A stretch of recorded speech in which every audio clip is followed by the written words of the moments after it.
Hey, welcome to Apollo City Comics. I'm Brandon. And I am David. We are here today on our anniversary episode. It is. Last year was our very first episode. Yeah, what just episode about. is this? 17, 18, 16? Oh, man, why do you got to put it on the spot like that? we're gonna start off just sounding super incredible. I don't know. I'd have to pull it up on... I want to say it's like 17 or 18. Yeah, and we've done quite a few. I mean, like, obviously, David Frankenbein's channel. Yeah. Also, as we did a podcast, which we just did 31. Like, it took us way longer to do 30 episodes than on Apollo City Comics. I feel like we really, especially right at the beginning, just so much Watchmen. We just knocked a lot of that out back to back. Doomsday Clock is coming back soon. Yeah, it's only been 9 months. We're finally gonna finish that Doomsday Clock episode. And then the Watchmen TV show is coming out. Yeah, and it just started. This is the second episode finished. By the time we put this out, it'll be like 3 or 4 episodes in, I think. So, really? Yeah. I thought it'd come out like October 20th. No, it's already on. What? And the craziest thing is because of the spinoff Fear the Walking Dead, it literally starts the week after Fear the Walking Dead ends. Oh, you're talking about Walking Dead. What are you talking about? Watchmen. You said Walking Dead. I'm pretty sure you did. I thought I said Watchmen. I was thinking Watchmen. We'll have to go back and listen to this. Oh, the Watchmen one is coming out soon. I do want to see that. I'm super down. I heard seems weird. It's gotten some good reviews. Today's reviews started coming out. Well, it seems like they've really done the right thing and just not relied. Like they just made the story up. They got some good writers to just make up a story. It's like a remixed alternative universe. Yeah, it's just cool. like I feel Doomsday Clock is. Yeah, that's true. If it's not Alan Moore, it's not credible. It's not super. I don't want it. Has really nothing to do with Watchmen. Yeah. Like all you really need to know is that the characters are there, but it's not like. Well, who knows? Who knows what they're going to put in that 12th issue? I know, that's true. They're going to go back in time. I don't know how they're going going to reverse wrap it all the squid. up. It just seems like some writers just start something without planning out the ending.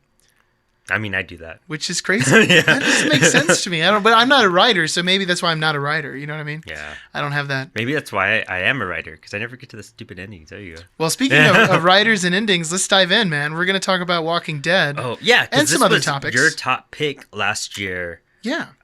For when we counted down our favorite Halloween or horror stories. That's so funny. Yeah, this has come full circle. And now we're finally talking about it. And I read a lot of Walking Dead in the last week and a half. This guy read like 100 issues of Walking Dead, essentially. 97 to 93. Yeah. Yeah, so 193 that's where we ended. Sort of a surprise ending that Kirkman dropped on us a few months back. I loved it. Yeah. I love how he did it, too. The ending's great. It makes so much sense. And Kirkman has said in the past, I think maybe a year or so ago, he was like, I have the next 300 issues of Walking Dead. I remember that. Out. Mm-hmm. But then he goes to say, like in his letter at the end, that he's known this for a while, and he just kind of said that. Yeah. Because he doesn't want people knowing that Walking Dead's going to end. And he brings up something really interesting that, like, when you're watching a TV show, say you're watching Breaking Bad, which Brandon hasn't seen. Say you're watching Breaking Bad on Netflix, and you're enjoying the show, and then you see by the episode count, like, oh man, I have 3 episodes left. Well, suddenly your expectations are like through the roof. You know what I mean? By Kirkman kind of like literally just surprise ending us. He even had mock-up covers for like comic book websites, so that people wouldn't guess. Issues. Yeah. When you pull that kind of thing, I guess some people might be upset. You know what I mean? Mm-hmm. But at the same time, you do get this genuine surprise that doesn't exist anymore.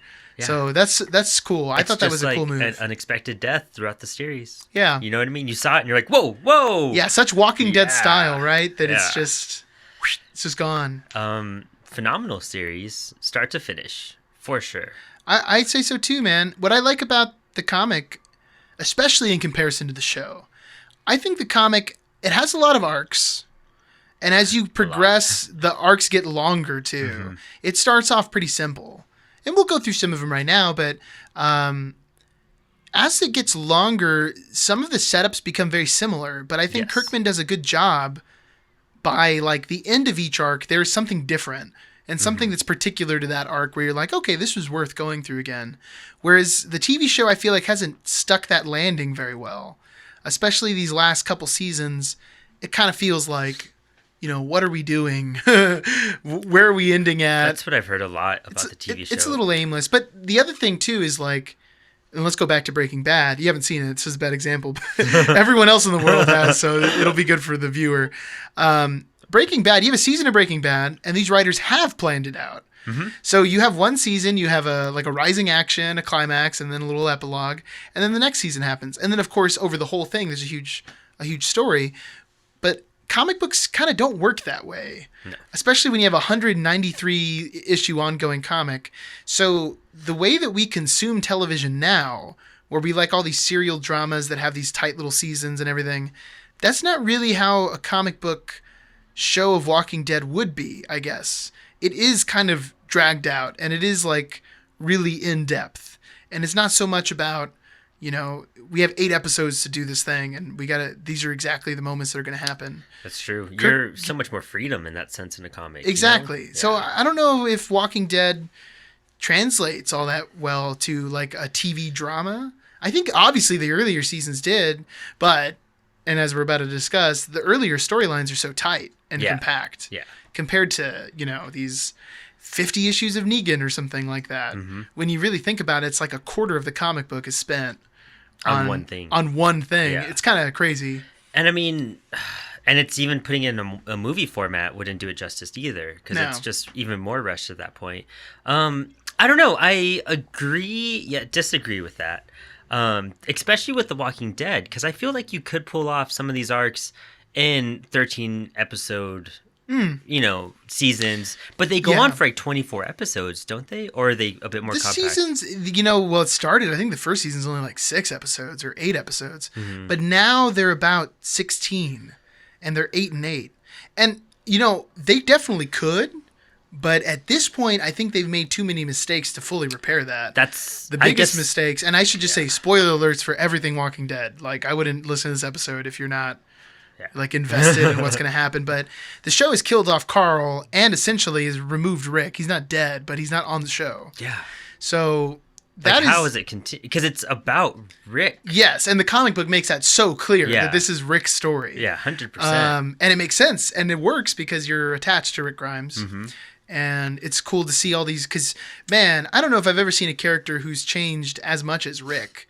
When you think about his decisions that he makes early on versus like the Rick that you see at the end. Oh, so different. And there's all these ups and downs, and it's crazy. Well, before I get to this other thing, you know, I think, you're right. The mistakes they did in the beginning, I lost interest in the show, I think. When did you stop? Yeah. I think I saw, what goes on in season 1? Season 1 Does it have the governor in it yet? Or no, definitely not. Season 2? No. Maybe season 3. Really? The second half of season 3 too, I think, if I'm not mistaken. Season 1 is Rick outside of Atlanta, which is like the first arc of the book. And that was dead on. I loved that first season. Until the last episode when they go to the CDC, which never happens in the comic book. That's right. Yeah, that threw me off too watching the show. That was a weird kind of thing. And then it's also important to point out that the first season is by Frank Darabont, who's done like Shawshank Redemption, just these like amazing films. He did The Mist, the Stephen King adaptation, which has a bunch of the cast of The Walking Dead in it. So obviously you have like a master level filmmaker knocking out a 6-episode season. It's going to be great. The second season is Herschel's Farm, which some people hate on, but I think it's fantastic. I hated it. I love it. I think Shane is like the best villain of the whole series, and it's a shame that he dies. But that whole season is like Shane going crazy. Yeah. Which, I mean, I saw it when it first came out. I haven't seen it since then. I've even tried to rewatch The Walking Dead. My goodness. And I feel like I should at this point, especially after reading all of this. Well, if you read all of it, maybe you should at least start at the beginning and see what happens. Yeah. See if there's another jumping off point. Yeah, exactly. Yeah, honestly, yeah. Or might be sooner, might be later. Yeah, exactly, right.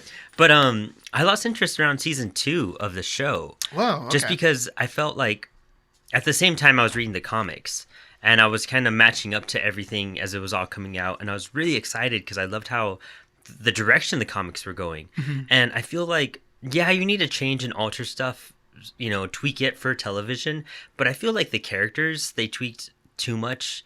I feel like some of the character actions and what was going on in the stories just wasn't, and I hate putting it this way because you want an adaptation to be slightly different and be influenced, but the adaptation was just too distant from the comic at certain points. Yeah, I can see that. I mean, tonally, there's huge differences. Mm-hmm. Like, the way sexuality is treated in the comic book versus the TV show is a big difference. Violence, and also just, like, grimness. The comic book is bleak. Yes. And the show does have some moments that are like that, but is way more tamed down than how just like unrelenting the comic is at times. And that's what I wanted out of the show. Like you could have done everything, but if you would have given it that like relentless just agony that the comic had, I feel like it would have been way better. Yeah, I'm not sure. I don't know if they were nervous about scaring people off. I wonder if they had... The first few episodes were crazy. Yeah, they really are. And I thought that set the tone for the show, and it just drifted from that. I feel like if HBO had Walking Dead this whole time, that we might have had more... Because like Game of Thrones has never shied away from just being totally messed up. I think that's been crazier than any Walking Dead season. Yeah, I mean, I would argue maybe Negan's first appearance, but still, I don't know. It's hard to kind of compare him to, because a lot of the Game of Thrones ones, the ones that are like really gross, like Oberyn or something, they're just a surprise. They're just a total like, which is sort of actually, well, it is kind of how Walking Dead pulls it off. It's got to be something gut wrenching. Well, let's just go through this real fast. I mean, the story of Walking Dead is Rick Grimes is a sheriff. He is on a he's chasing some criminals in like pursuing them in car, and then they get out of the car and start shooting at him, like in the book anyway. We're definitely going to just be talking about the book because Brandon will be off by like, episode 15 or something. So then, like Rick has a partner, Shane, and then Rick gets shot, is put into a coma, and wakes up in a hospital. And when he wakes up, the world is now filled with the dead, the reanimated corpses. And from there, he meets Morgan and his boy, this man who lives close to where his house was. And then he ends up kind of leaving them and taking off and trying to find his wife, which is what we find out. And this is going to be like a real general summary for some of this stuff, because if we talked about every little like thing in Walking Dead, we'd be here for like 6 hours. Yeah. One thing I think is kind of interesting about the story is like people read the Walking Dead comic book, and it had come out. The Walking Dead comic book came out, it's either weeks or months after the movie 28 Days Later. Like 3 months later it came out. Yeah, and I know you haven't seen 28 Days Later yet. I've seen bits and pieces of it. Like it's really... Well, 28 Days Later starts the exact same way. And then there was some, criticism that Kirkman was ripping it off or whatever, but he was like, well, I started writing this way before this movie came out. It's kind of crazy that two different guys who both did amazing stories with just this first, idea that they came out so close to each other, and that they must have both been writing about the same thing around the same time, like writing the script and all that. Because you figure production time, going through editing processes. Yeah, because filming takes a long time, and putting out a comic book takes a long time. So those are two things that... But anyway... Rick ends up meeting up with a group outside of Atlanta. We get introduced to a bunch of great characters. Is there anyone from the beginning that you just love that it's like who's your favorite Walking Dead character? Do you have one? Oh, wow. And I'm talking about early people, no later people. If you got to think about it, I'll put mine first. What are you going to put? Mine's Glenn. Yeah. I mean, I just love Glenn. All I can think of is Glenn, honestly. Who helps him out, like, right away. He's such a selfless guy. Yeah, he pops up out of nowhere, and it's like the one guy you feel like you could relate to in the comic, And he's also just so resourceful and useful to the group, whereas other times in the story, all these characters are, like, having, like, mental breakdowns, or they're, like, weak, or... they're like a little bit crazy. Glenn has just always been like level-headed and gung-ho. What do we need to do? Let's do it for the team. Which, man, we'll talk about it when we get there. But that's so terrible. Anyways, so Rick, basically that doesn't work out. You know what I mean? Bad idea to stay next to a city filled with dead people. Yeah, because they're right outside Atlanta. They end up going to a prison for a while. They meet some more people, obviously. I'm sorry, I'm missing one little thing. Before the prison, they have this part where they stop off at this like gated community. I don't know if you remember this. There's like a sign that's covered in snow. It's like the first place they stop outside of Atlanta, and they go in and it's filled with zombies. Yeah. And that's when the twins, who are characters who aren't even in the show, both their parents get killed by these zombies, and then they have to kind of like take these twins in on their own. It's cool because the beginning of the book is really about just not being safe. Yeah. It's just a fear, like, of zombies and what's going on, and that's the weird part. That's what's so cool about this series, is that there's so many villains that rotate, and the villains that get taken out are still somewhat resonated throughout the series. Yeah, they've always learned a lesson, right? Yeah. And it changes them, for And sure. this first arc, for sure, or this first like 25% of The Walking Dead is essentially just the zombies. Yes. Yeah. Which is also cool because, you know, if you've taken an English class in your life, you learn about conflicts. Yeah. You know what I mean? Like man versus nature, man versus man versus society. And Walking Dead has done all of them. Yeah. Like, which is kind of crazy for a story. But essentially, this first part, if you count the zombies as like nature, because they are part of just how the world works now, it is just struggling for survival. That's what they're looking for. Yeah. And eventually, they end up not being an issue. You know what I mean? They end Yeah. up being just background. It's just casual, like there's a zombie fight. You know what I mean? Like, Which- and they have so much confidence towards the end. Oh yeah. And at the very end, Oh, the So very end. much confidence. So much confidence. I can't wait to get to the Yeah. ending. Well, let's just quickly go through this. So they get to the prison next. They meet some people, and this is when they have their first like real conflict with another group, because we're introduced to the governor, who's got the eye patch. He was David Morrissey on the TV show. and I wasn't a fan of that casting. Really, Yeah. I didn't mind the casting, but what I didn't like was in the TV show they do this really dumb arc where the governor has like some indie drama episode and he becomes like redeemed. He meets a new group of people, and then the show really bungled this. And this is when I kind of realized that like, this might not work out all the way. Well, first off, the characters are so different. Like Yeah. Andrea is so different. Oh yeah. And Herschel Carol, and everyone. 100% different. Daryl doesn't even exist, and Yeah. he's probably like one of the best TV show characters. Ever. Yeah.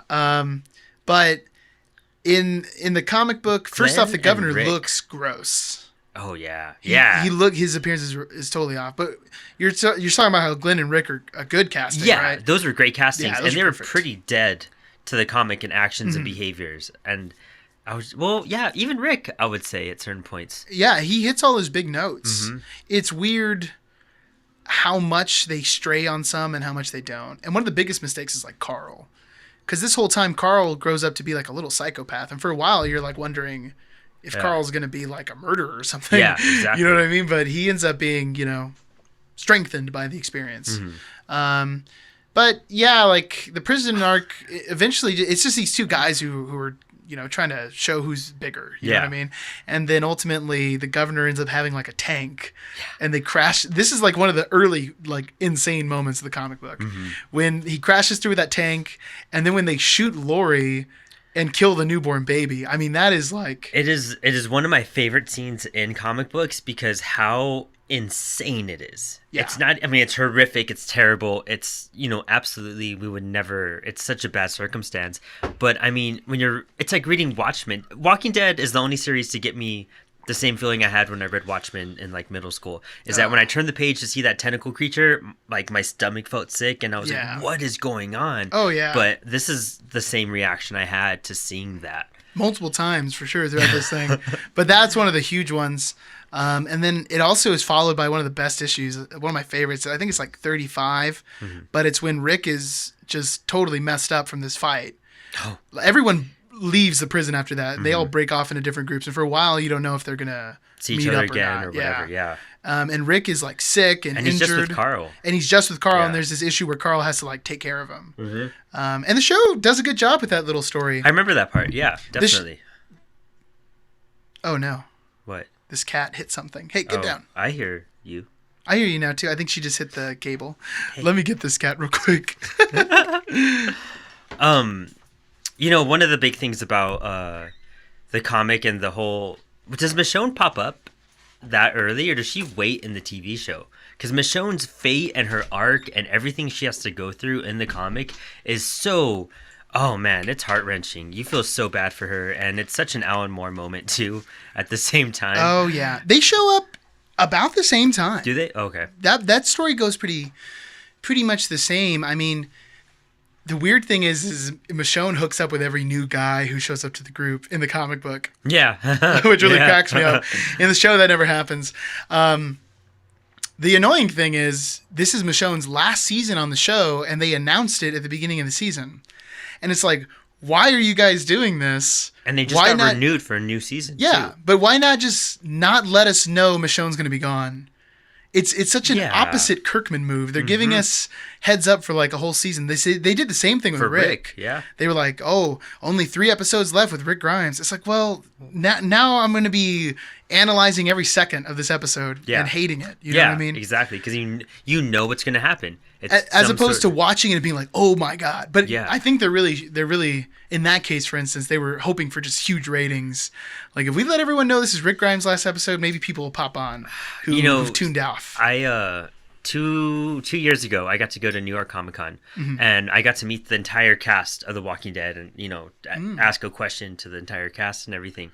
But a big thing that they were really emphasizing on were letting us know what was going to happen and giving us insight, because you could tell ratings were struggling. Right before Comic-Con, they were talking about how season 10 is the lowest rated season they've ever had, and it keeps dropping wow. and dropping. And so I think they were just giving everything away that they could To get people just to get watch people. it. And also, Yeah. that's the same time they teamed up with Robot Chicken and had the Robot Chicken Walking Dead special. Do you ever see that? I never watched it. I should watch it. Dude, it's hilarious. I've always liked Robot Chicken. I've never been like a huge fan. I'm a huge fan of Robot. But I'll watch it. I remember when they advertised that, because I'll be honest, everyone, I've consumed almost everything Walking Dead. You do. I think You the have an only thing I insane collection. haven't is just like there's like 2 of the novels I haven't read, I read one of them. I read the first 2.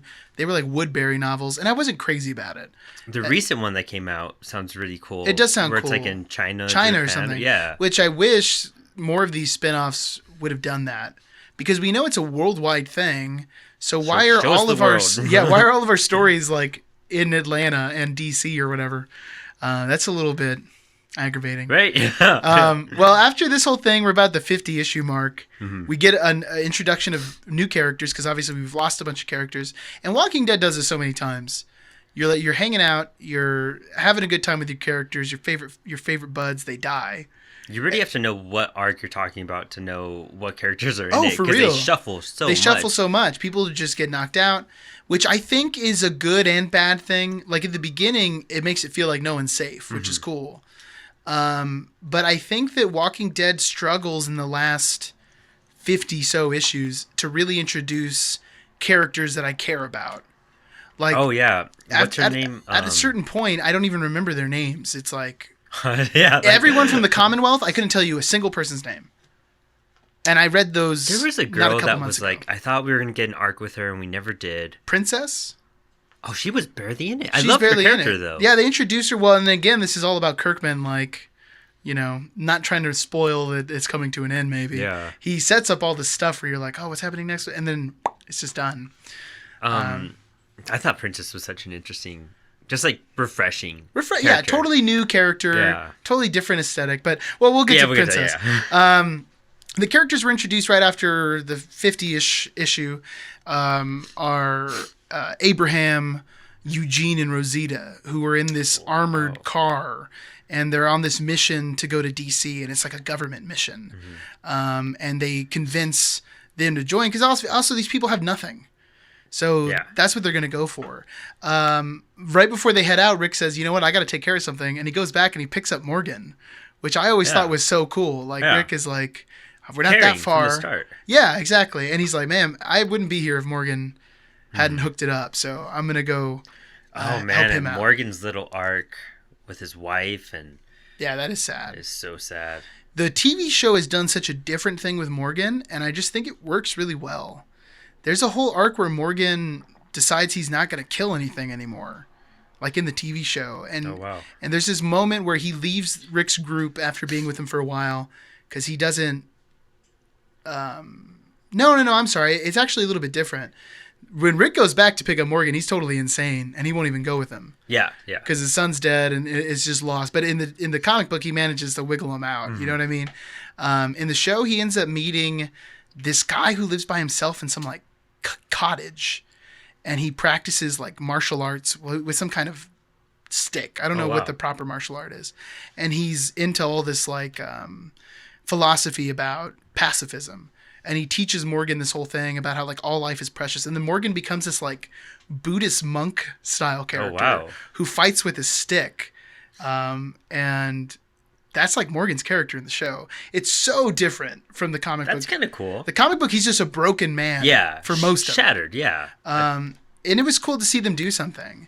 And then, I mean, not to get too far into the show, but Morgan leaves again later, and then he straight up just leaves Walking Dead, and he like ends up on the spinoff Fear the Walking Dead. That's right. I heard about that. So yeah. Morgan shows up, and he kind of becomes the lead of that show. Oh, wow. That show has its ups and downs. To be honest, the last few seasons of Fear the Walking Dead, I have enjoyed more than the last few seasons of Walking Dead. Really? Which is kind of messed up. And that one takes place like in Mexico. All over the place. Yeah. This last couple seasons have been in Texas. Oh, wow. Which has just been cool because we're in Texas. Yeah. So it's kind of nice to see something that you're like, oh, yeah, this is... It reminded me of some video game that takes place. It's a zombie video game, and it starts off in an island. Dead Island?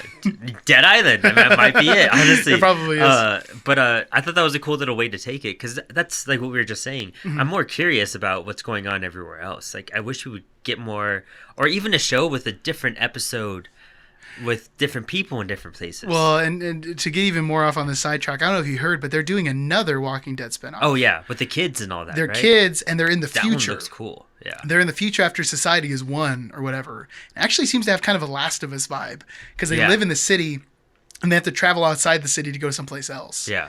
Some of the acting looks a little bit weird, I think, but I'll check it out. At Yeah. this point, I'll check it out. But I've been wanting an anthology series, and I thought that would be so cool where like, here's a Walking Dead episode in Alaska. Yeah. And here's what's going on with these people. You know, here's Yeah. how they've handled this thing. And just, you could sum it all up and do it in an hour. Yeah, you know? exactly. And I feel like the stories could be so much more inventive, and we don't have See to be crazier zombies. And we don't have weirder to be stuff. constrained to, we have to have a new baddie this season. Yeah, yeah. And how is the tensions going to build? No, just have one episode where some crazy stuff happens. What is it like in China? You know what I mean? Yeah, How does yeah. North Korea handle The Walking Dead? Like, Yeah. this is what I want to know. Yeah, exactly. Of course, that sounds like it'd be very expensive to make. They have the money. It's The Walking Well, Dead. maybe not anymore. They probably had the money to blow that out around season 4 or something, when they were the biggest show on TV, like literally. Yeah. The- because the most everyone in viewed the show. world was watching it. And now I don't know anyone who's like, are you going to see it besides you guys? Yeah, I'm the only one who watches it who I know, really. Yeah, still, yeah. And I'll watch it all the way to the end. I want to see what happens. See how they stick the landing or not. But at this point, ugh. Anyway, let's continue. So they head over with these people. The next arc is one of my favorite arcs, which is actually what I suggested us doing, but it was maybe not impactful enough. They become hunted by these like cannibals while they're out on this thing. And that's just a great little story that feels super contained. And one of the last ones we're going to get before this Washington thing, because they get to Washington in issue 67. They get to the Alexandria safe zone. And this is pretty much our setting for the last 100 issues of the book. And there's a lot to say about pacing, because we go through so many different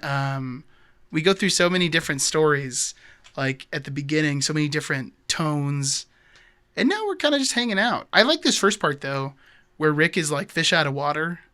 He's like this sort of, Rick and his group are road people who are now uncivilized. Yeah. And they end up showing up to this place and everyone's like, oh, we're having a barbecue. You know what I mean? And he's just tripped out. Yeah, it's really weird. That's the cool part, seeing their reactions from going, Rick waking up from a coma and he's still civilized, adjusting to this new world, and then going through the harsh reality of the governor and losing his family immediately, and then trying to kind of be civil with, going in the tank and with all those guys, and then coming back to like something like cannibals and trying to be with the society again. You know what I mean? It's such a mind warp. Like, it really is. It's, for his sanity's sake, it's insane how strong of a character he is. It's cool for the reader too, because you suddenly, and I'm sure it was cool for the artist, because all of a sudden the whole comic book looks different. Yeah. Like, we just have even the characters, they're now shaven and wearing clean clothes and all this stuff.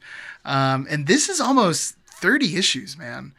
It's not until 97 that Something to Fear starts. That's a big thing that, and maybe that's what drew me away so much from the TV show, is that it was becoming such a long drama with no action. But I felt like it happened way too early in the show to keep my attention and, wanting to come back. Like in Game of Thrones, they kind of had a similar thing. It wasn't until like season 4 or 5 where it was kind of just a straight drama-filled season. Oh, I see what you're saying. And they could have done that and retained attention if they would have kept it crazy for a while, and then season 4 or 5 get into the heavy like drama moments and the build some story more. But I mean, in the comic, I think it works out because you kind of get a break. It tones down. You think you're safe, and you really kind of forget about all the dangers that can happen. And then he pops up out of nowhere with Negan. you know? That's a huge turn. I mean, the other thing I think the comic book is, it's just written by Kirkman. Yeah. Where the TV show, we've had different showrunners every couple of years, different writing staff. Mm-hmm. And there's a problem with consistency. Oh, yeah. Where in the comic book, it never feels like Kirkman doesn't know what he's doing. And it feels like everything's so purposeful. Fluid. Yeah. So fluid. And it's like one of the easiest reads ever. You just pick it up and then you want to know what happens at the end, too. It's like, okay, well, let me read the next one. You get their voices. You could, feel the emotion behind it. Going from one issue to the next, it's hard to know where to stop. It really is. I mean, they're written that way on purpose, I'm sure. Yeah. Where you finish it and you're like, oh, man, I got to wait till next month. Yeah. Which in your case, let me just open up the next one. That's, I'm so glad I don't know how I would have been able to do it because it was so suspenseful. Like, I'm glad I had the chance to, like... for myself, I read Walking Dead in 2008. Mm-hmm. I bought the first trade paperback. And at that time, man, they must have been on issue, like, 40 or 50. If I had bought the single issues back then, my collection would just be ridiculous and way more expensive. But I wasn't into comic books that much at the time. I was, and still am, really. In high school, I was going hard on zombie fiction. Oh, wow. And I mean, I would, not to toot my own horn, everyone, but I've seen almost like every zombie movie that's worth watching and a bunch that aren't worth watching. You know what I mean? Oh, yeah, I bet. I've played like every zombie video game. Like I've gone so intense into this subgenre of horror that when I read Walking Dead, I would like fell in love with it. But then college started and I like didn't have extra money. I didn't ever read it again. Yeah. And then at 90, I mean, who knows what issue it was on, but I got caught up. And then I started buying the single issues, and I started at 97. Oh, wow. And I bought single issues all the way, like every day, like every Wednesday they came out. I was like, all right, let me go read this thing. Nice. And dude, there were some arcs that were so hard to get through. Oh, like, I bet. So difficult to get through. To just wait with that anticipation. Yeah. Honestly, almost all of the Negan stuff would have been torture. Oh, yeah. Because some of the Negan reveals are like... crazy. Intense. Yeah. Crazy. Well, speaking of which, that's just about where we're at. Because in this whole spot, this like 60 to 90-ish, really what's going on is Rick is trying to take over for a while. He wants to take over the place, and he's like being a jerk about it. You know what I mean? Yeah. But it really becomes a struggle, and he's basically saying, these people don't know how to live in this world, and we do. And we need to protect these people because we know what's best for them, and this guy's going to get us all killed. Yeah. So that's basically the struggle here. It's Rick being the bad guy in a way, but with quote-unquote good intentions. We meet Jesus from Hilltop, Paul Monroe. Mm-hmm. And great then, character. Oh, yeah, he's awesome. Super cool. I love Jesus. The Daryl of this comic. Yes, and he's way more formidable in the comic than he is in the show. Like, in the show, he fights well, you know what I mean? But in the comic book, he's a straight-up ninja. Yeah. Like, Jesus is doing some crazy stuff. Everything. Always. Yeah. Like, he's always the first one in. And he's always like doing like a leaping leg kick or something. He's like just flying through the air. And it tripped me out. He never died. Yes, he's one of the guys who makes it all the way to the end. Yeah. The show recently killed off Jesus. I showed you that scene. No, that's right. It's when the Whisperers first show up. Oh, and it's a bummer too because, and here's the other thing, like a comic book, you write a character and they're in that book until you decide to write them out. Yeah. In a TV show, you need to worry about these actors who have been putting 10 years into a role. So for Andrew Lincoln, who plays Rick, it's like, guys, I've loved this. This has been great. We're 10 seasons in. I can't, like, I have to leave. Like, I live in England. You know what I mean? Yeah, he's what he's saying. He spends more time in America away from his family, and he has, 2 kids or something like that, or at least 1 kid for sure. And he was heartbroken about it. Like, when we were in the panel talking to him, he kind of teared up a bit. He was really upset. Like, and it's really his career. You know what I mean? Yeah. Like he's done some other stuff. He's in that Christmas movie. Love Actually, that like romantic comedy Christmas movie. It cracks me up. It's such a weird role for him. Yeah. He's a great actor. He really is. I mean, in the show, he's one of the a reason why so many people left when Rick left is like because he was one of the phenomenal only actor. decent actors on the show. Yeah, too. like there's some people who give really good performances, but there's some people who are struggling. Yeah. Like Carl, for instance, was a terrible actor. Well, he was So such bad. a baby in the show. And that's what happens when you cast a little kid.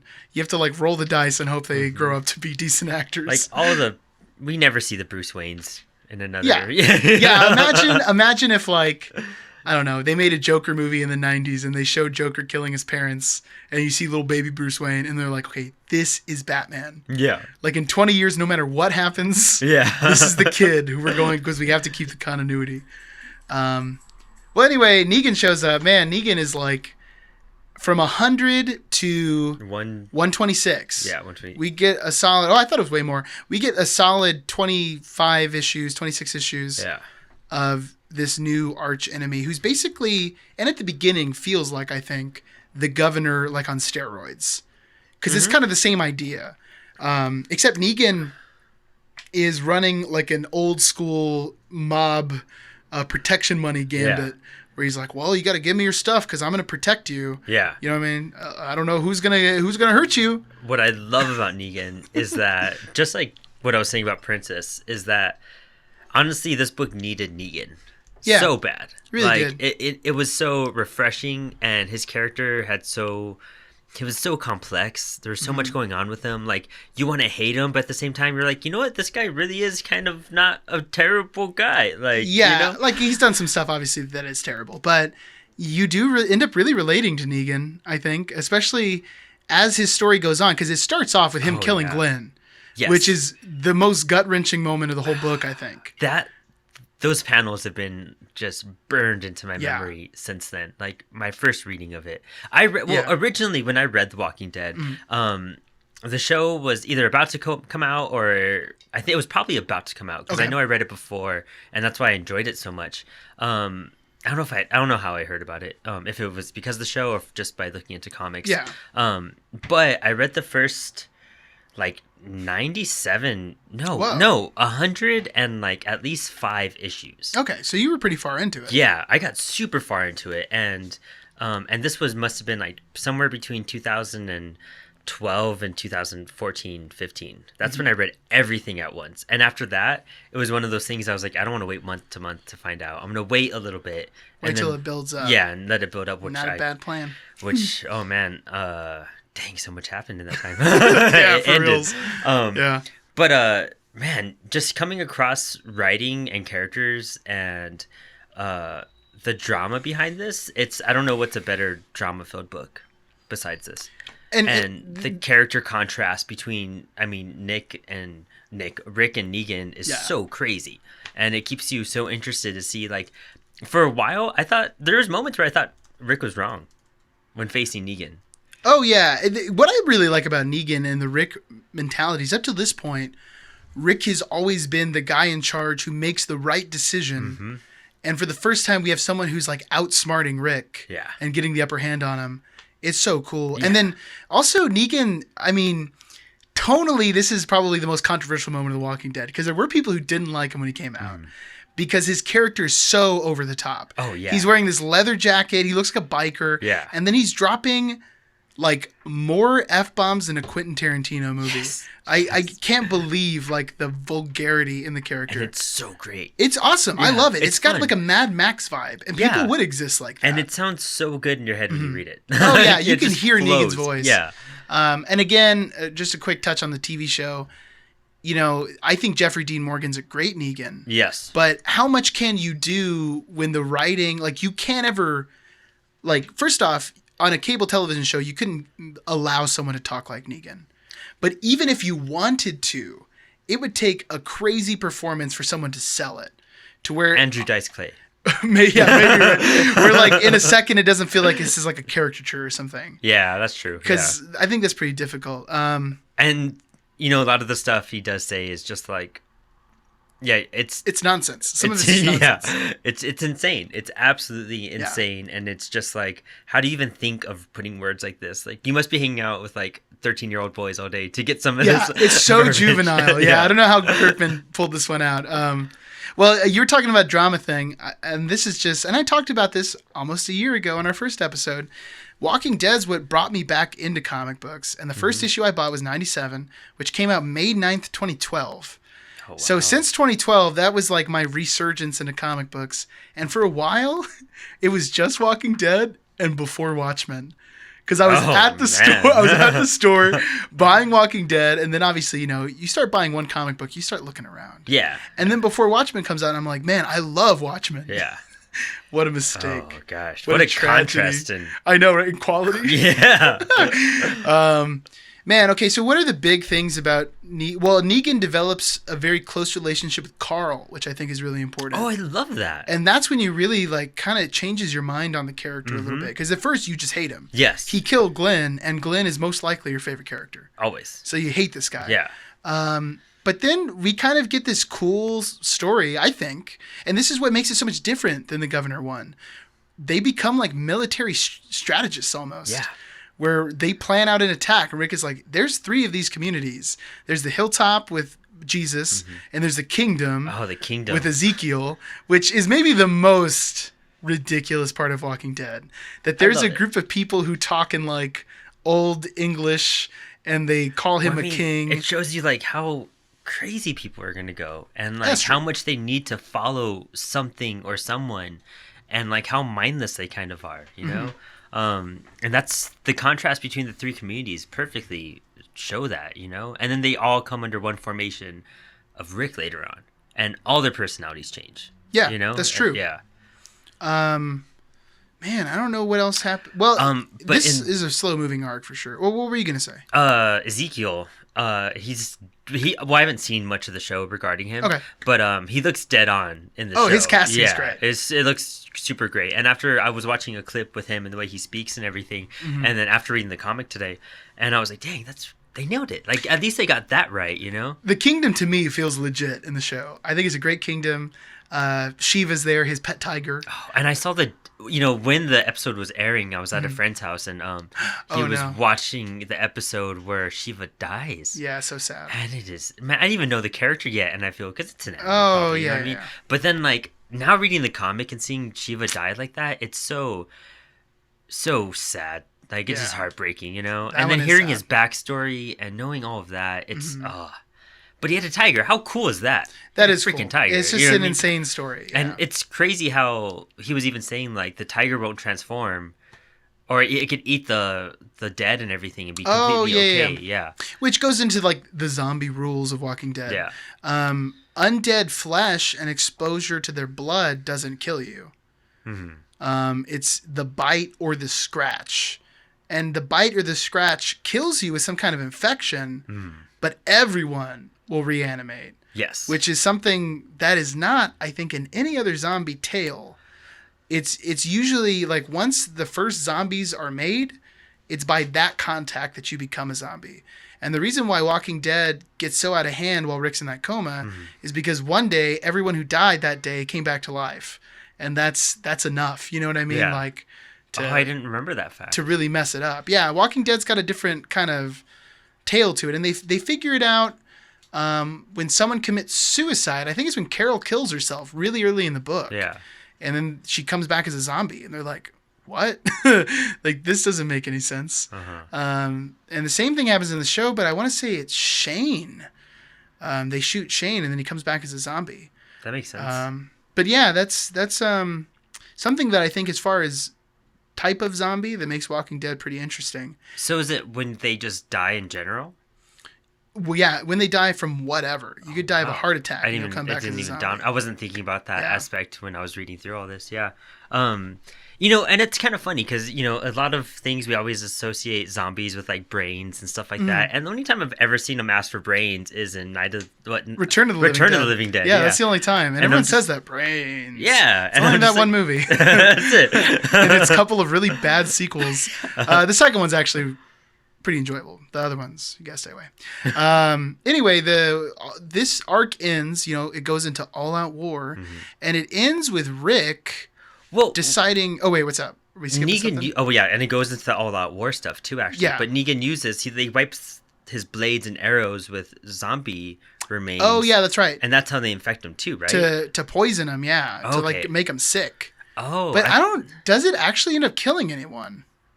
it kills one of them. I think so. Yeah, Maybe because it was so gross. So I guess if it penetrates your body, yeah, that kind of infectious stuff. Because we also know there's been plenty of times where Rick and Glenn at the beginning cover themselves in guts. well, the whispers And the Whisperers. Yeah.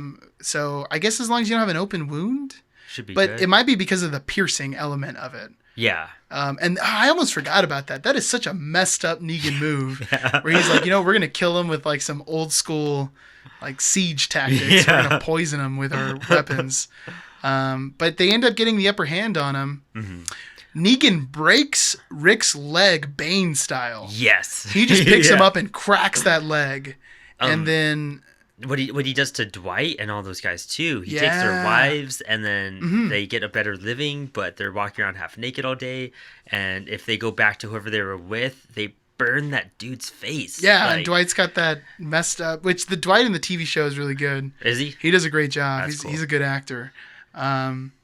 Yeah, I mean, Man, Negan and had then- it coming. If Negan had just relaxed a little bit, Yeah, he didn't and have to go that far. But the power like corrupted his That's mind. what and there's the moment I felt super bad for him, where I was like, man, this might where they if I hadn't read, I read this all out of order for those listening.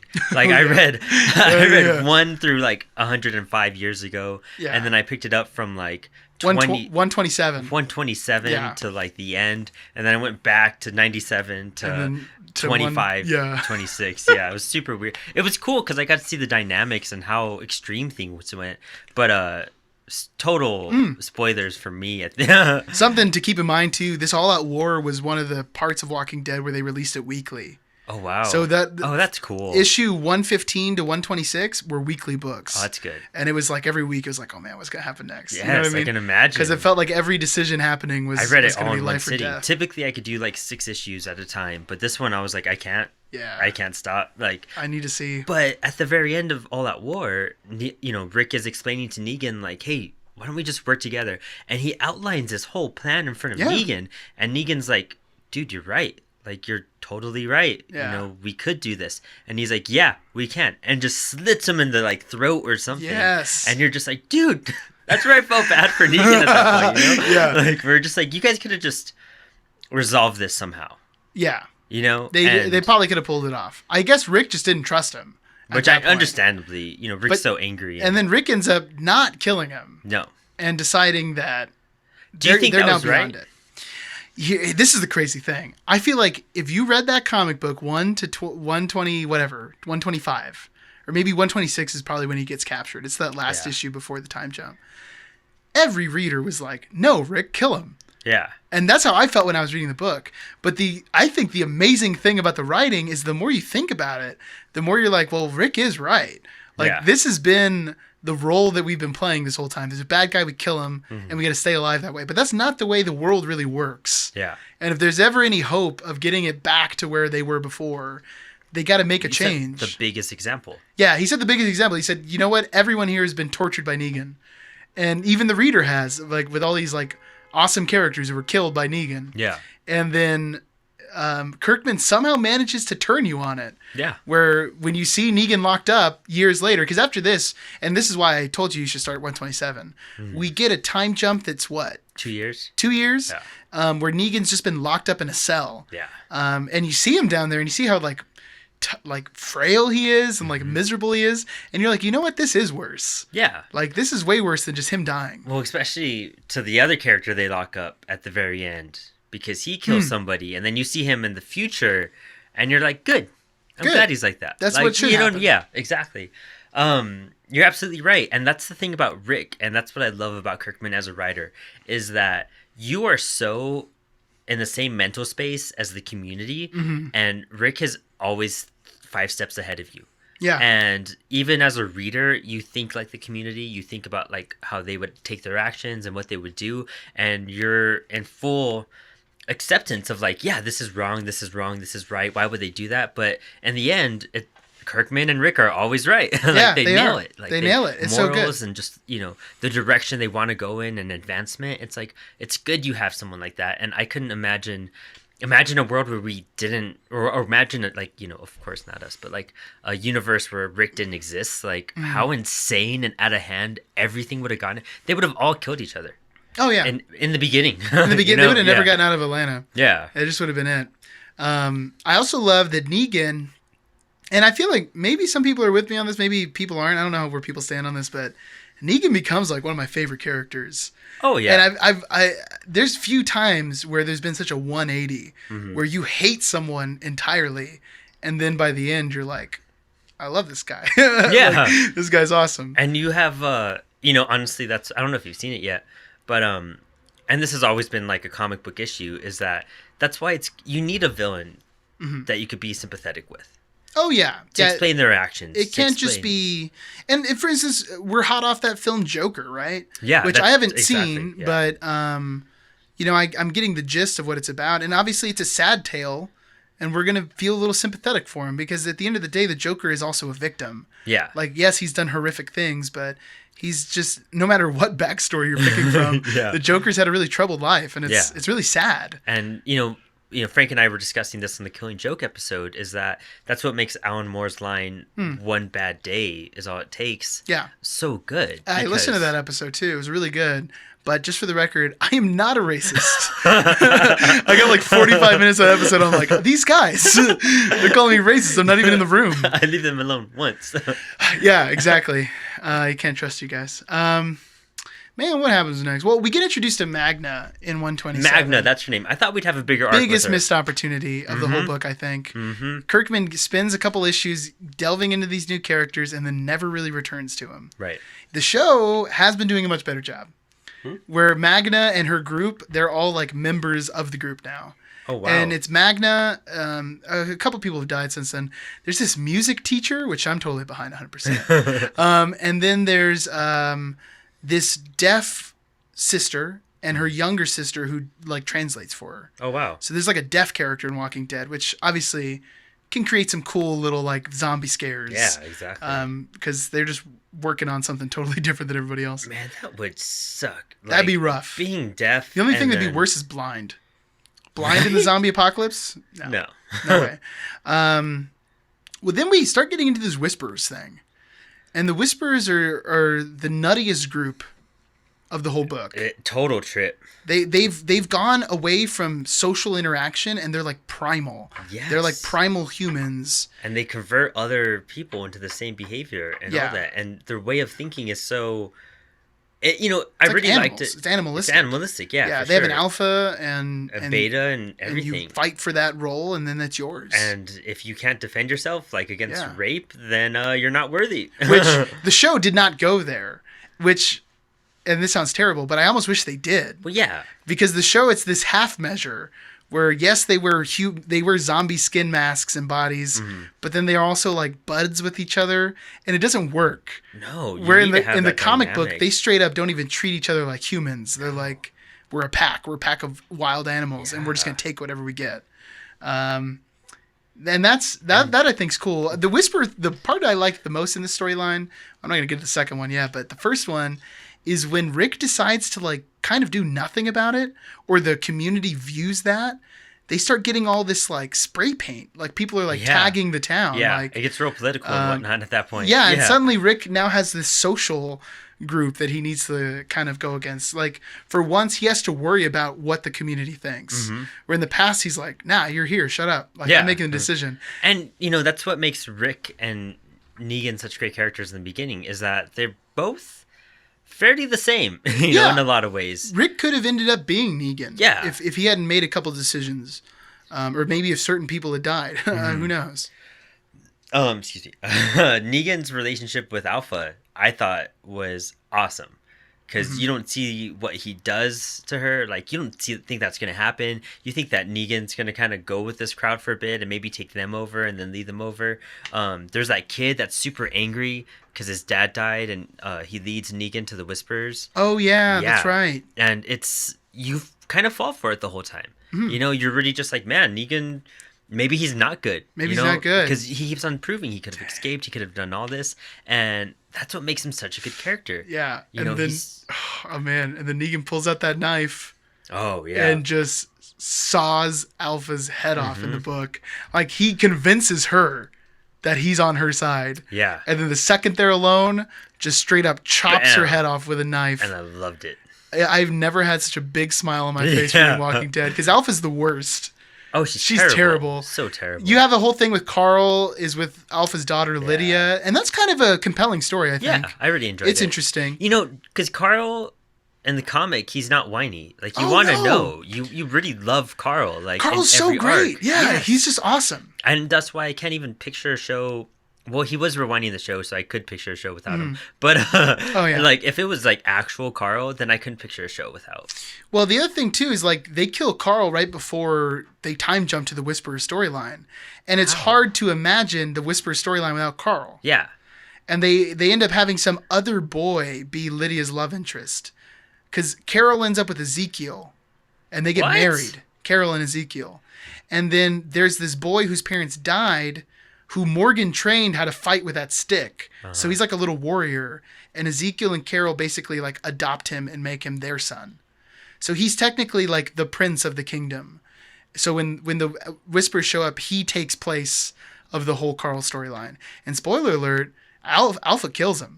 During that scene when they first have their big conflict and Alpha makes that line of heads with Nice. stakes on it. Oh, I love when that. Ezekiel dies, Yeah. which is tough. I hated that they killed Ezekiel. yeah, that one surprised me the most. yeah. I was like, okay, I see it. Yeah, I see sure, it. sure, I sure. see it. Okay, and no then you're one, just no like, one. What? Yeah. And I wasn't even attached to Ezekiel that long Mm-hmm. in general because he doesn't come out till the Negan storyline, which I just read over the last 2 days. But in general, I just saw his character and you loved him. You know, Yeah. like you see him talk a few times, and He feels like he doesn't get enough time. Like oh no, some I feel characters like his was rushed. some characters like Abraham, for instance, he's he's there on for a for so while long, and then he yeah. dies, and it's sudden when he dies. Yeah, But you feel okay about it. You feel like he had enough time. yeah. Ezekiel, the poor guy, doesn't get a shot. No. In the show, that little boy, or he's not a little boy, he's a teenager. That teenager takes Ezekiel's place. Alpha cuts off Lydia's boyfriend's head, puts that on a stake, and Ezekiel does not die. So, is Lydia with the? She's still with the kingdom. She's still with okay, them. Cool. And the actress for Lydia is not bad. She's pretty good too. See, there's some redeeming qualities in this newer season. I think they've improved, but they've just lost so many people Yeah, that you really are there for. And now you're kind of like you're there for Daryl. I and, can see that. And a handful of other people. Definitely can see that. So it's a little bit of a bummer, but they're working. We'll see how the season goes. This season is the Whisperer season. The Whisper Yeah. War is what the season's going to be. Do you think there's 2 seasons left, Well, counting this one? they have this season, which is 10. They're renewed for 11, So what? It's gonna end at 12, maybe. maybe. They said that they have a movie planned Which I where could Rick figure is is the gonna end of it. come back. It has to be. It'd be dumb if they did the movie and then went back. It What? just wouldn't make sense. Like, where did Rick go in the show? Do they say? Okay, so there's this episode where they're defending Alexandria. Yeah. There's a huge amount of zombies, and Rick is on this bridge, and his comrades are fighting on one side. All these huge horde of zombies come from the other side. Realizes everyone's gonna die, and Rick blows this bridge up, and the zombies like flow into this river. But Rick gets knocked off into the river too, and is washed away. Oh wow. So the group thinks Rick's dead. yeah. But at the end of the episode, and I called this on a podcast Yeah. episode. I remember that. Straight up, a helicopter comes out of nowhere, picks up Rick's body. They put him in this helicopter and they fly off to who knows where. Do you think it's the New World Order people? It might be. There is another character in Fear the Walking Dead who shows up in a helicopter and finds one of our characters isolated. Which I'm having a hard time recalling her name. She's a reporter in Fear the Walking Dead, and she videotapes everything. She's making like a documentary of the whole experience. Yeah, that's cool. It is a cool character.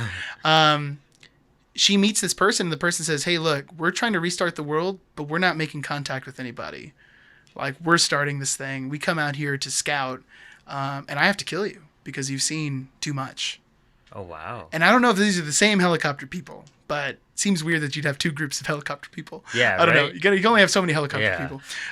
So Because in Day of the Dead, There's only one helicopter. There's only guy. one. There's only one way out. Well, and in Dawn of the Dawn of Dead the too, Dead too, right? yeah. The helicopter is a big theme of George Romero, but I don't. You can't take Rick out of Walking Dead, and it's felt so deflated since. Like Rick should be there for the Whisper War, and it's not right that he's not. Yeah. And the worst part is Judith, the baby who doesn't get shot in the show, is now like 11, and they have a child actress playing Judith. Huh. So now the show's dynamic is Michonne is the main character. Huh. Judith is her daughter, who's also like a little Rick. And every other episode, there's like oh, she's doing the right thing. She is a little Rick Grimes moment. You know what I mean? Wow. That's annoying already. She becomes friends with Negan. They're the buds. What? It's totally different. Dang. And because they took so many different pathways at the beginning, approaches, yeah. You know, it's a totally different tree. It's like they started off with the same idea and they branched out in their own ways. And see, that's what Kirkman was saying too, was that he likes the chance to kind of remix his own series at a certain point. But The Walking Dead is too good to remix. I wish there was just a straight adaptation. And at this Yeah. point, if they were to even put out an animated Walking Dead, where it's just page, like word for word, down. I would love it. I would love Because that. honestly, the drama is so well written. Yeah. These characters have so much dynamics. You could just put a voice in there and move with it, and you know, tinker here and there, of course, you know, to fill in spaces and gaps and explanations. But it's just put these guys in charge. Like, just put the guys who write comics in charge of all this stuff, because it would all be good. I hope Kirkman considers doing something like this, because I know he's got to be feeling weird. He's been working on a book for a decade, and now it's just gone. Yeah. And what does he have now? Oblivion Song? Die, Die, Die, which is on like a hiatus, I guess. Is it? I mean, an issue hasn't come out in months, and I haven't looked it up. Oh, really? But I think only the first 8 issues are out. He really pumps out a lot of books, though, real fast. Outcast is also coming to an end. I think Outcast has 3 issues left or something like that. And that's in what, like 30-something? It's going to end at like 40. It's going to be a real tight little story. Yeah. And Outcast, I fell off for a while, and I got back in, and man, I've never read it. he's doing some good stuff. When the whole thing finishes, I'll loan it to you so you can read it. It's good. Did I get that one signed for you? Yeah, he did. Oh, yeah, okay, Brandon cool. over here Nice. got me Outcast 1. And Walking Dead 100. Walking Dead 100. And you gave me your signed copy of Die, Die, Die 1. Oh, by Chris Burnham. By Chris Burnham, Yeah, the artist. Oh, shoot. So hey, I have 3 Kirkman autographed books. The only autographed Kirkman's books not I on have. Die, Die, Die. Yeah, he's not on there. I'll have to track him down one day.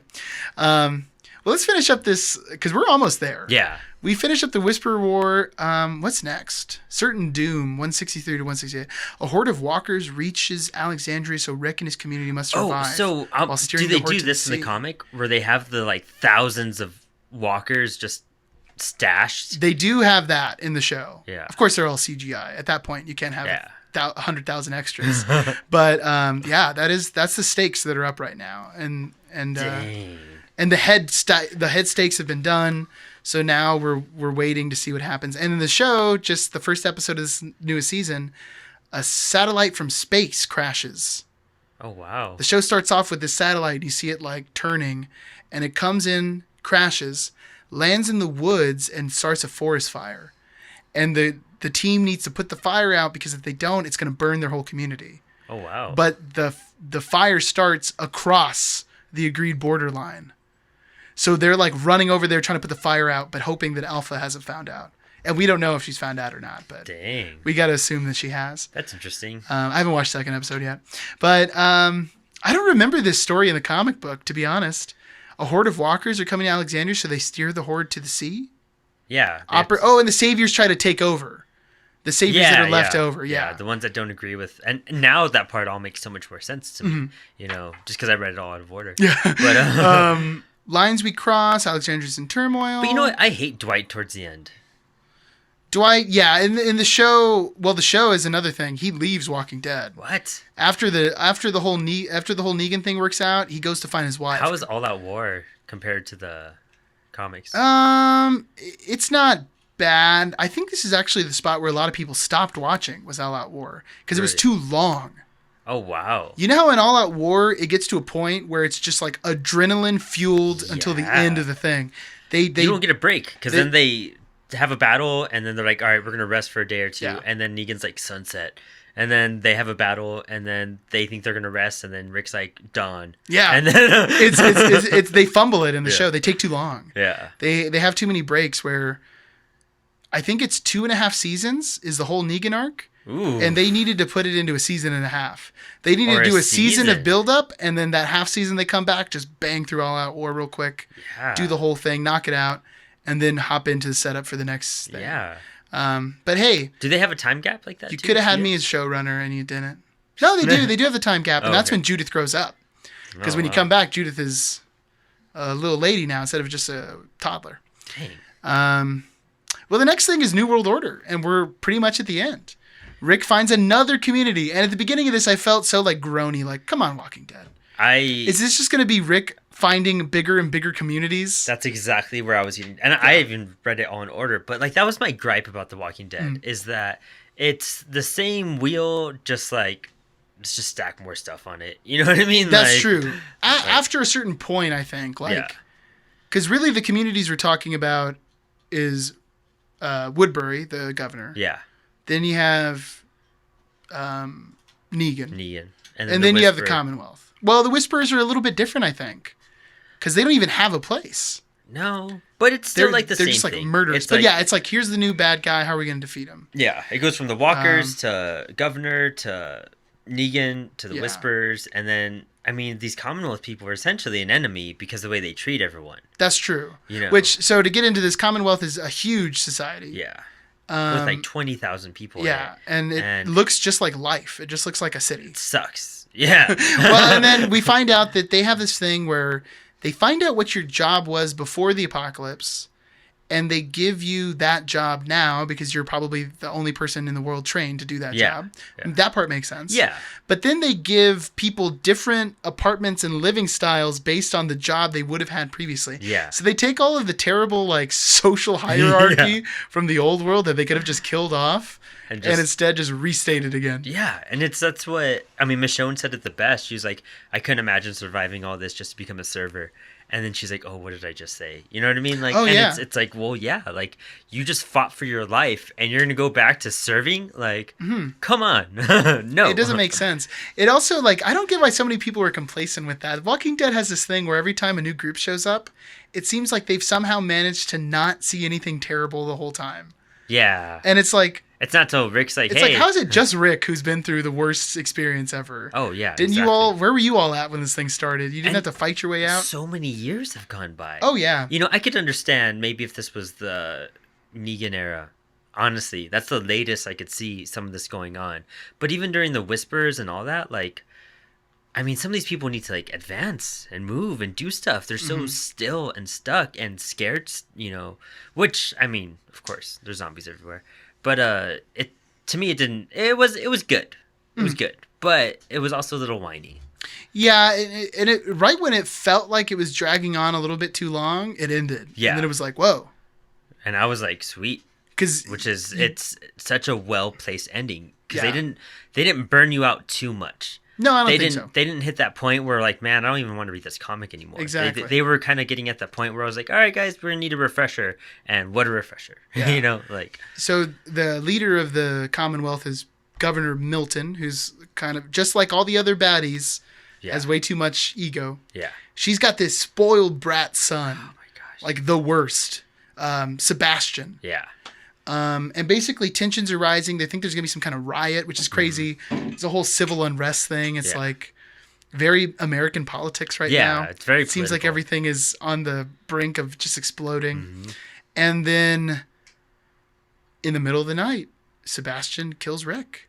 yeah. He like walks into his room and shoots Rick and kills him. Which, oh yeah, because Andrea's dead and everything. And, Yeah, you Andrea know- dies. We skipped over that, but Yeah. because they were the power couple for a while. Oh yeah, which was it totally made sense. I loved it. I Yeah. loved that. That Like, was a really sad yeah. moment too. It was, and even the letter he wrote after that for Mm-hmm. Andrea was, you know, heart wrenching.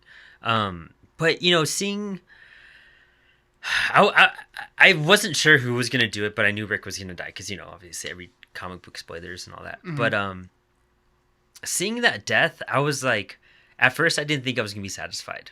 Yeah. You know what I mean? Like at first, I was just like, you're gonna have this punk kid Be do the it. one who kills Rick Grimes. Yeah, out of That's how I everything. felt too. And then just like reading it and thinking about it, and it's like, It makes sense. He's crossed so many lines. He's done so much. And this one guy that we all kind of took our eyes off of, we didn't think anything was going to come out of him besides rebellion or maybe death or something. He's the one that did it. And it's the crazy part of it all. And that's kind of where reality really sets in inside of the comic book as well, you know? But I do... Oh, man, it was so sad. And then Carl walking in and seeing his dad. Oh, yeah. And just having to shoot him. And he was like, it was an instinct. I didn't see my dad at first. I just saw a zombie. Yeah. And it's what... I mean, and it makes sense why Carl, on the final issue, hates zombies so much. Yeah, so let's get into it. The final issue, man, they could do a movie out of that. A decade or 15 or 20 years. I don't remember exactly how long it was. I want to say it's like... I want to say it's 20. Yeah, 20 seems right. Carl's like... a man older, like Rick's age, and basically we're teleported to this world that it's done. The world has been retaken, and to the point where even the people in the town don't even care about the zombies. And Herschel shows up, Glenn's son Herschel. Yeah, and he's like some kind of entertainer. Yeah, he's like a magic kind of con guy almost. Yeah, you know what I mean? Definitely seems like a con man. After playing Red Dead recently, reminds me of something out of there. He looks like someone's online character in Red Dead. Yeah. He brings in these zombies. He sneaks them in for some show. Carl finds out about it and just sneaks in and kills the zombies. Well, because a zombie roamed onto Carl's house, and then with Sophia, he ends up marrying Sophia, and they have a daughter together, Andrea. They have a daughter, Andrea. Yeah, who is now president, which is crazy. Oh yeah, yeah, that is crazy. Because Andrea was running the hillside this entire time, right? Yeah. Or Alexandria. There you go. But the zombie that's how the issue starts. Is a zombie's wandering on close to this house, and then all of a sudden you just see this Rick Grimes looking character who's clearly Carl with the hat just kill him, and then it turns out it's a crime. Yeah, it's a crime because he's destroying his property. Yeah. And then they end up going to like court for it. Yeah. It's the most ridiculous thing. And then basically Carl's just like, no. Do you guys not remember like anything? Any of this 20 years ago? And that was kind of a gripe of mine too, is that especially because there's still so many roamers apparently still out past the safety zones. How do you... Well, it just goes to show how people forget. Yeah. You know what I mean? And people do that all the time. Yeah, it's true. What was it? Remember like the days after September 11th? How different everything was? Yeah. And then now September 11th comes around and... We're just like, let's barbecue. It's a day. You know what I mean? Yeah. But yeah. It's like kids don't even understand what it means. And it's the same thing in this book. Like, that makes sense. Yeah. There's a whole new generation coming up who are like, I've only ever lived here. Yeah. And there's people who've gotten soft because they're living behind walls for 20 years and they never have to leave. It's sort of the way of life. It's just insane. Yeah, it's just the way of life. And it's cool because Kirkman, when starting the book, said like the inspiration for Walking Dead was you watch a movie like Dawn of the Dead. At the end of the movie, they get in the helicopter and they escape. And then you want to know what happens next. Yeah. Where do those characters go? What happens? So his goal was for Walking Dead to be a story from the beginning of the zombie outbreak all the way to the end. And Makes it really sense. is. And it really is. Covers the whole thing. And it shows you like how people would work together. Yeah. Like it would start off in these tiny little tribes and then maybe there would be some bigger places and people would try and kill each other and take all their stuff. But eventually we get to a point where it's like, no, we're just like civilized. We're civilized people. again. Yeah. We've done it. Yeah. So I don't know, man. I think it's a great ending. It's one of the best endings I've ever read. It really sums up and you don't feel like you need more. No. Like I felt fulfilled with that story. And I hope they don't. Like I hope they don't try and do some Carl's missing years. You know what I mean? That'd be so dumb. Yeah, like that'd just be a money grab at that point. Yeah, who cares? Or even post all this, you know what I mean? Like I could see what we started with the podcast with. I would see a spin-off, a comic book spin-off of different parts of the world. That'd be so cool. That'd be it. Which is funny, and this actually is, well... And that's what caught my attention for Fear the Walking Dead at first. Was like, oh, it's somewhere different, you know? So... Fear the Walking Dead starts off really bad, I think. Oh, okay. The first season is the least good season. And I think they get better as the show goes, to be honest. Nice. That's good. It's definitely rare. Not... It is rare. I think it's worth watching, but I mean... at this point, if you're not into it, you know whether or not you want to watch Walking Dead. Yeah. Other medias of Walking Dead, to be honest, and it sounds so mean, but I think the books are skippable. I don't think you need to. I think like video game wise, there is before the video games, there's a bunch of spin-off comics that are like a Morgan special, a Tyrese special, a Negan special, a Michonne special, Really? where you get backstory of their character, like their origins. Oh wow. And most of them are like before Watchmen level, like, yay, this is fan service. Yeah. But the good thing is most of them are How like was 6 Negan's? pages long. I have it in hardcover. I'll loan it to you if really? you want to check it out. Okay. They're interesting, but it's just like, Do we need to know? you don't need to know. All right. And it's like, we're hitting it over the head. Here's how Negan found his bat. You know what I mean? Oh. How do you I don't find need to that? know that.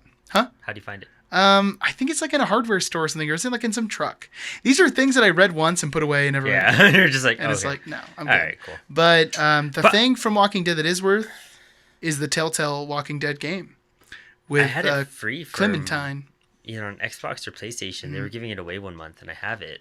And you follow Michonne or something, don't you? Or... Well, if you've read the comic book and you haven't played it, the game is the comic book universe. yeah. And it fills in, like, it's not at all running parallel to the show, but it's the same timeline. So sometimes characters show up. Oh, cool. So like in the first season, Glenn is there before he goes to Yeah, I've seen Atlanta. that. Yeah. And then there's a couple of mini things they put in between, and there's one where you play as Michonne. Oh, cool. And it's a 2 to 3 hour experience. The Michonne segment, it's really short, Oh, wow. but it's cool because this whole time you've been like, you know, Lee or Clementine in the game, and then all of a sudden you're Michonne. You got like swords and Yeah, stuff. that's sweet. Of course- 'Cause when Michonne comes out, you're just like, she's the coolest character. She is, yeah. She's so cool when she shows up.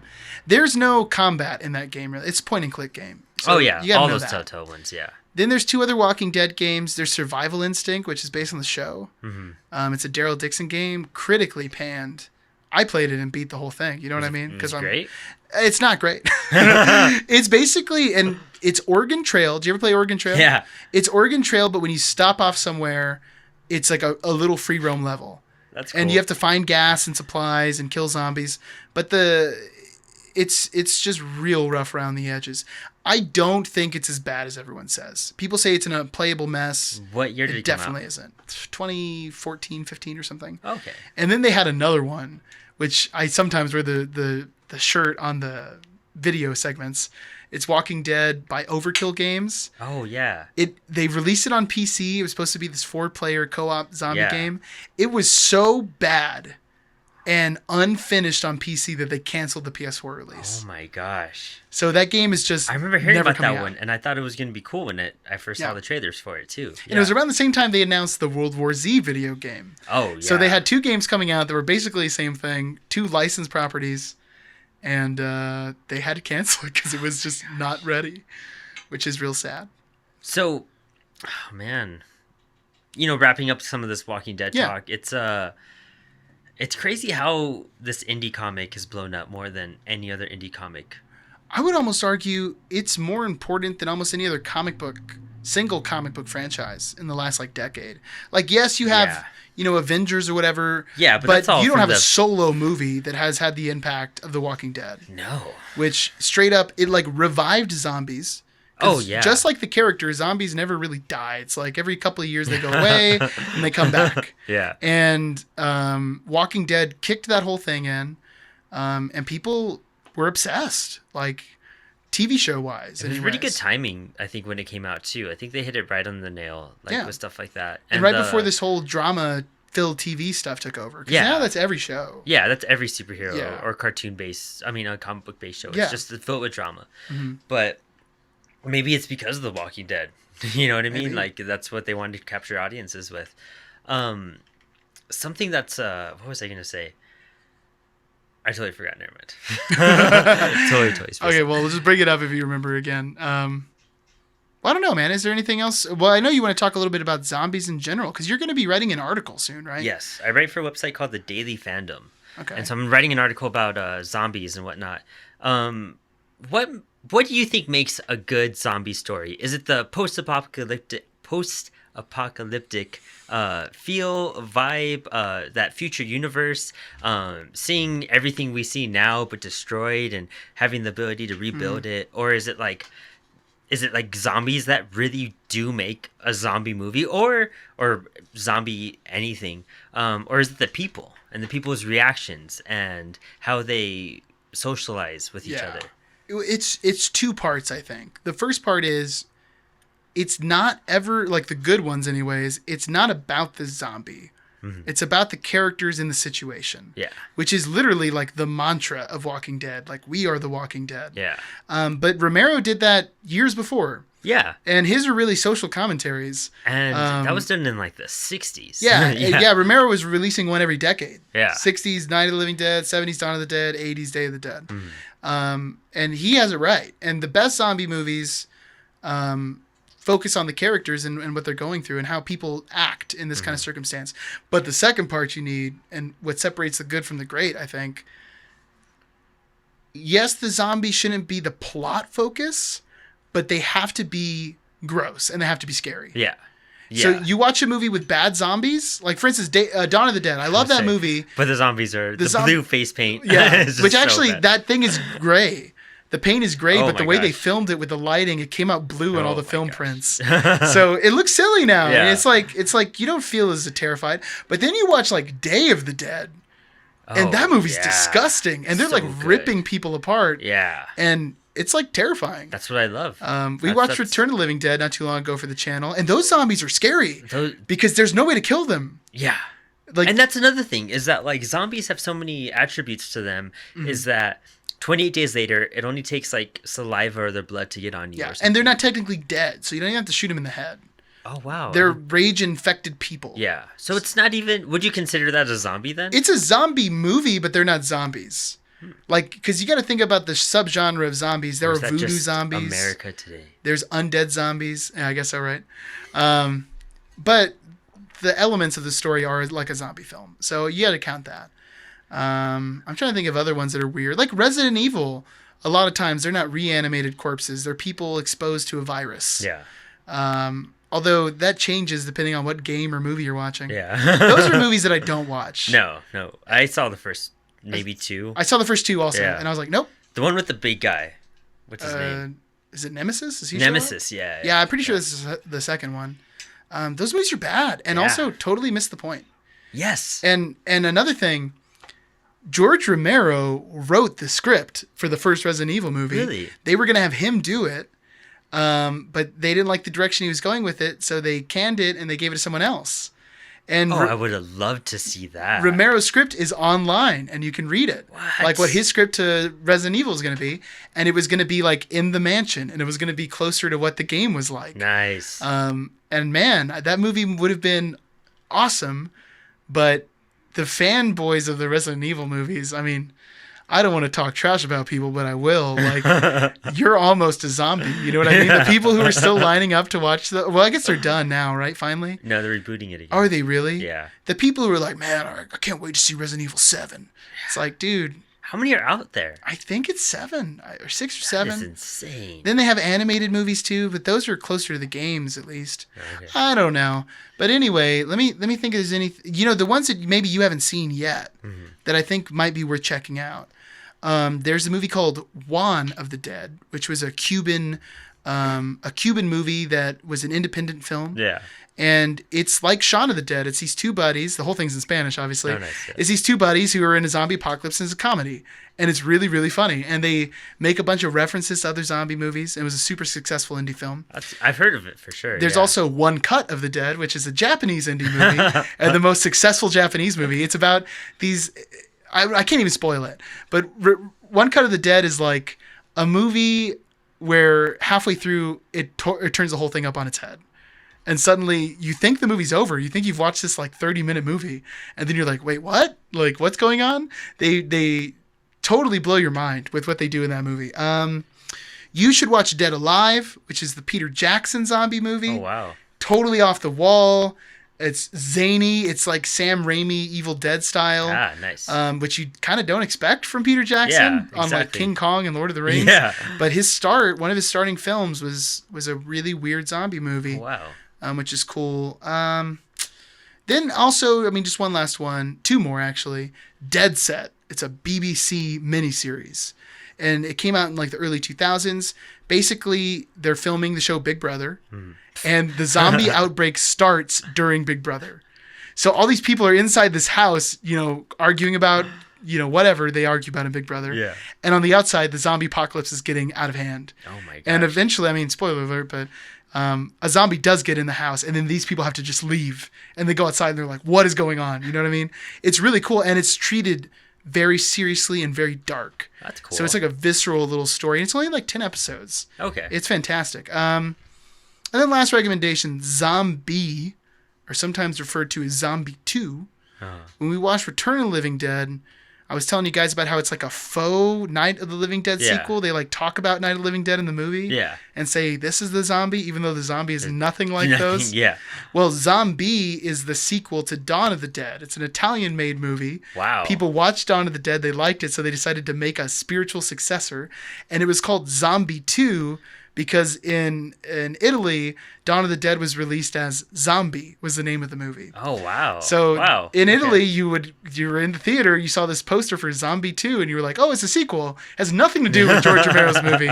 It's totally ridiculous. It's like this group of people are on a boat going to this island, and the island's filled with zombies. But the thing that makes the whole movie worth it is that while they're on that boat, there is a scene of this girl scuba diving. And while she's scuba diving, there's this zombie who's like grown into the vegetation of the floor, and he comes out and he starts like swimming upwards at her. She gets freaked out and leaves. And then once she gets out of the water, you think the scene's done. But then a shark shows up to eat the zombie. But then there's a zombie shark fight. And it's like one of the craziest scenes ever. But the cool thing is it's not CGI. It's straight up a guy in a costume underwater with a live shark. What? And it's an insane movie. Oh my gosh. And it's one of those Italian horror movies filled with just gory scenes, yeah, like those buckets European of blood. stuff is They insane. get crazy. Jeez, man, I don't know. Do you think animals should get infected in zombie? I don't think they should, but I always get excited when they do. Yeah. And especially like Resident Evil. There was this level in one of the Outbreak games where you were in a zoo. And there's my just straight up like gosh. zombie elephants showing up and stuff. See, that's cool looking. Yeah, it's really Yeah. cool. I'm glad Walking Dead didn't do that, though. I feel like it leaves too many holes open, too. Like, what happens when a zombie bird tries to peck you or something? Yeah. Or a zombie ant gets on Or your like, foot yeah, and like a bites zombie you. bug. Like zombie roaches. Yeah. It's just, that's it gets out of overboard, hand. yeah. It gets out of hand. It's a little ridiculous. Man. What about stuff like The Last of Us? By, like, you mean this fungal kind of thing? Or Yeah. what? Man, I'm trying to think. I think Last of Us is one of the only things that has done this, like, fungal spore stuff, which is cool because people, you know, yes, do zombies get oversaturated? Not for me, for normal people, though. For normal people that get I'm tired already of fried it. out. Right? But Last of Us took such a refreshing take. It did. I had so much fun playing. And how many times do you start a zombie movie at the end of the apocalypse? Like in Last of Us, it's like the world is wrecked. Yeah. And you exist in this world where humanity's hanging on by a thread. That doesn't happen a lot. No, yeah, exactly. And then, of course, because of the way the game's set up, you also get all these cool other zombies. You get the clickers who don't see, they hear, and I think kill that's you in one insane. hit. Yeah. Man, Dude, that was the tough fight to scenes, get over. The fight scenes are so intense in Last of And you have Us. to be so strategic just Yeah. to stay alive. And dude, I died so many times in that game. Oh, yeah. You died so many times where you run out of ammo. Yeah. Because you were shooting wildly. You're panicking and you Yeah. missed all your shots. It's so exciting, dude. That's a great game. But the story is where it's So at. deep. The story's just delicious. You just want to eat the whole thing up. And it reminded me a lot of The Walking Dead. And it Yeah. was because of the story and because of the characters and because they had a mission and they kept on. It was similar to The Walking Dead because they would go somewhere and it was a failure. They would go somewhere, it's a failure. Mm-hmm. It would go somewhere, it's a failure. And they finally reach where they want to be and it's a giant failure. Yeah, You they know? don't want to be there. Yeah. It feels like early issues of Walking Dead. Yeah, Before exactly. they get their foot and before the whole story becomes more of like man versus society or man versus man, when it's just man versus nature. Yes. That's yeah. what it feels like. And I love how it's open great. and broad the environments you see are. I'm so excited for the second one. It's going to be beautiful. It's going to be crazy. And then you play Ellie, and there's all these new mechanics. Like you can jump now, Yeah. and just the gameplay is going to be different because you're playing this tiny character. And that game came out like in 2014. which is crazy. The graphics and the gameplay and Yeah. where they were at was just so ahead of their time. Well, it was boosted for PS4 too, so that's Oh, wow. one thing you got to consider. But on PS3, it was gorgeous. Yeah. and it's akin to GTA 5, which came out at the end or of the Oh, last wow. console generation. Both were released on the older consoles, and they looked great. Yeah. because they knew how to optimize the hardware. And then, of course, you got these other versions on the new consoles, which are ridiculous. Yeah. They just like GTA 5 looks like a picture sometimes. Yeah. That game is so good looking. I gotta jump back on that. I know, right? Man, that was a zombie talk. That was zombie talk, man. Yeah. I think we've hit so much. I don't even know how we would return to zombies. Well, I do actually. There's two things. There's a George Romero's Marvel comic book, Marvel Empire zombies. of the Dead. Oh. And Which would be an Kirkman's interesting- Okay, cool. Kirkman did Marvel Zombies, Yeah. and also like we could do Ash versus Marvel Zombies, which We is could do silly. Blackest Night too, which is one of my favorite Yeah. Green Lantern series. I haven't read that. Dude, it's good. You told me about it. I'd be down to check that out. And then there's also Fubar, which I love. I was thinking about that one. That one's Yeah. so silly, man. I'd have to buy the issues, but it'd be a good excuse to do it. Yeah. I don't know. You know, the weirdest thing. I don't know if you've heard about this. Have you seen Zombies Assemble? It must have come out years ago. I was digging around the comic book store recently, and I was looking through their like dollar box, and there was this book where it was an American-made comic made to look like Japanese manga, but it was about the Avengers getting attacked by zombies. Oh wow. It's so ridiculous. And then, of course, it was like they have issue 4 and like issue like 7 of Yeah. part 2, and I was like, nah. Yeah. I'm not gonna worry look about this this. up. I'll just read this Amazon online. this. Yeah, or whatever. If it's even worth reading, it's probably Yeah. awful. Well, man, do you want to just go to pull list? Is there anything you want to? I've been reading nothing but The Walking Yeah, Dead. I was gonna say you had like that's it. I am going to be diving into some Bat stuff because there's a lot of cool. I'm trying to read Nightfall. I've never read Okay. Nightfall. It's a long saga, but I don't know. I'm not really. Well, we didn't even mention this, but you got to read Spider-Man Life Story, Oh my. which I don't even know if it might be worth just Gosh. doing a whole episode. I love No, that we're book, doing an man. episode on that. Okay, well then let's not talk about it Yeah, anymore. That one and Spider-Man Reign. Okay, we'll You talk. gotta read Well, Reign. you'll have to wait, everybody, and we'll talk about these two man, that Spider-Man was- stories. Oh, so good. Yeah, it was great. Chip Zdarsky. I'm just gonna read it one more time. Yeah, I'm gonna reread Right. it one more time. So good. Man, that no. I crammed in 100 issues. of Dang. Walking So Dead. no pull list for me. I'm trying to think if there's anything new. like, I'm doing a review on a series called "Something Is Killing the Children." It's by James Tynion IV. He's really famous for his run on Detective Comics, on Justice League Dark. He's taking over the main Batman title after issue 85. okay. And it's about this community, and like these kids are either missing or they find them like mutilated dead. And they're only on issue 2, number 2 right now, but it's a great indie book. That's it's cool. A really, It's and the good. artwork is What is it called? Something Is Killing the Children. Ooh. Yeah. Dude, I might check that out myself. Yeah, I'm gonna see if I can. Issue number 2 comes out tomorrow, but this is going to be like out in 2 weeks. So Okay. the issue number 2 is out now. Okay. Well, I'm gonna stop by the comic book store tomorrow, see if I can find that. Um, I just hate trying to dive in on issue 2 because you gotta like the story usually doesn't have the first issue anymore. You know what I mean? Yeah, That's so it's already on its frustrating. second printing for sure. Ugh. But it's good. It reminds me a lot of a book that I think I talked about last year on the Halloween episode, but I would love to do an episode on it. Maybe when the new series comes out. But Witches by Scott Snyder Oh, I and love Josh. Witches. Oh, we've read Witches. Yeah, I've had it in single issue too. Yeah, we mentioned that on the first Halloween episode. yeah. But it'd be nice to go into a full episode Oh, about it's that. so good. Next Halloween. Yeah, definitely. Unless something else comes out. Maybe American Vampire. I don't know because I love Ooh. American Vampire. That'd be That cool. Stuff's great. But oh man, it's a good ride. Like, and I definitely recommend it. I have a review up now on the Daily Cool. Fandom if you guys want to read it. Let's check that out. It's my first article in a while, so it's probably a little rough. But hey, it got posted. Well, so hopefully you spell checked it. Oh, you know what? I actually was reading something that might surprise you. DC is doing a zombie storyline right now, Deceased. Why And did the- I think about this? And the first love issue came out. Deceased. It was great. It was so good. And I'm on. you open up the page and the first two people are Mr. Miracle and Big Barda. And I Yeah. was like, what? I'm so glad I read that book. Is it? Are you reading the single spin-off issue? Or Oh, I is it guess issue so. 1? I don't know. It's like A Good Day to Die or something like That's that. the spin-off part. Oh no, Yeah, DC. dude, I have them all. Dude, Really? you got to read them. And the last Okay. issue is about to come out. It's only 6 parts. Okay, Dude, it's good. that's cool. And I was a little bit worried because it seemed like It is one of the series I'm still buying monthly because I have to read it. And it's right the day I read, Okay. the day I get it, I read it right away. that's so It is cool. Because when I read it, I was like, it seems like they're really jumping in the middle of this thing. That Yeah, makes sense. Yeah. No, I'll bring it next time I come over. Oh, I'm so bummed. I wish I had known about this. How long has it been out for? Like 5 months. Oh, that's not too bad. I Yeah. could buy No, still it's 5 only 6 issues. Well, it's 7 counting that one. Sounding like a spin-off issue. That's ridiculous. Yeah, it's the only Okay, spin-off spin-off issue. Yeah. I picked it up too because it's like the cover of The Conjuring, like the movie Yeah, cover of The Conjuring, but it it's says hang- The Deceasoning. Yeah, exactly. I I think thought that's the that's one I have. There's some cool variants for it. There's some gorgeous, crazy.